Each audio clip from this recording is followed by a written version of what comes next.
Hi friends, you are tuned in to Discover Your Style with Stephanie K.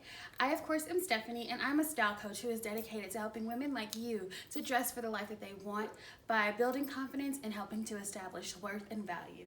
Before I get into today's topic, I really wanted to take the time to just really thank everyone who has already subscribed to my channel, has left some love, shared.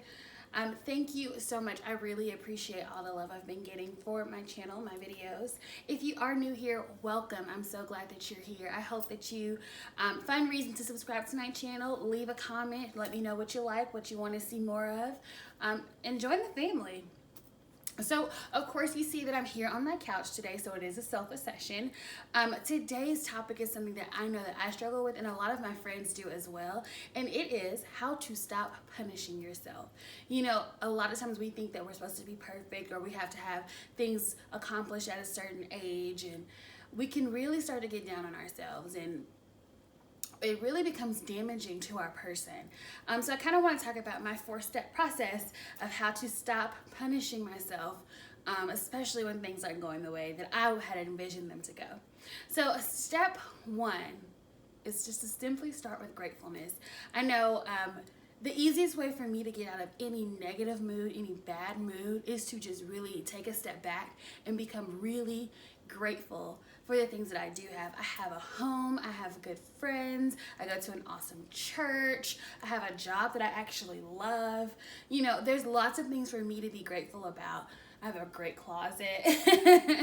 You know, there's lots of things for me to be grateful about, and you have to shift that mindset from focusing on the things that didn't go well, you don't have, to really assessing where you are in your life. There is always someone who wants what you have, so you have to be grateful for everything that you already have in your life.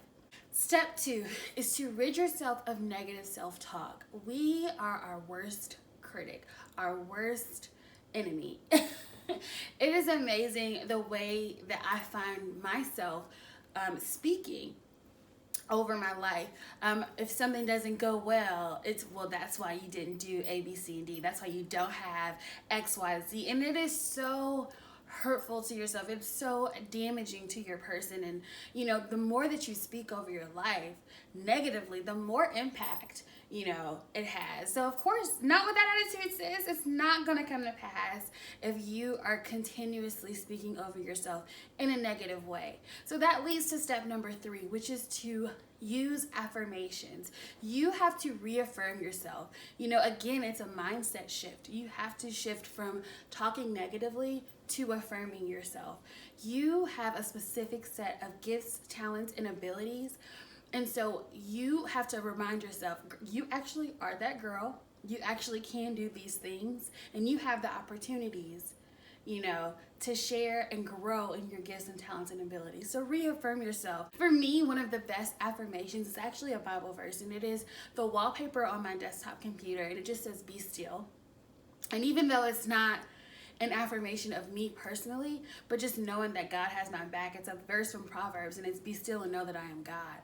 And so I think even a step further than affirming myself is reaffirming that God has my back. Like, I think I'm in control of all of these things, and I think that I can manipulate things to happen in a certain way, but bottom line is this: God is there. He's in control, He is sovereign, and everything is working for your good. So that is actually a pro tip affirmation for me. And then step 4, the final step, so simple: give yourself grace. You have got to allow yourself to grow.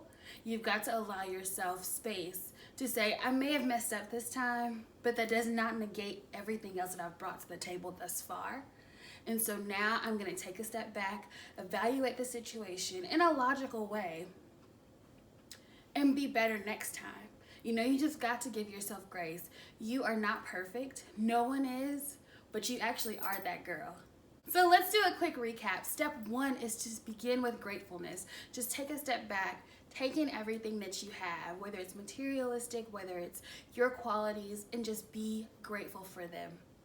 Step 2, rid yourself of that negative self-talk. Stop being horrible to yourself. You are that girl, and you deserve to be spoken to that way, which is step 3, which is to reaffirm yourself.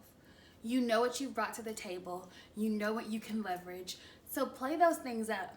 And the final step is to show grace to yourself. You know, we're so nice to other people. Be nice to yourself today. You guys, I really hope that moving forward, this 4-step process will help you to overcome those times when you are really getting down on yourself. It is extremely helpful for me to begin that process of being grateful and reaffirming myself and removing that negative self-talk, and then ultimately giving myself grace in those moments.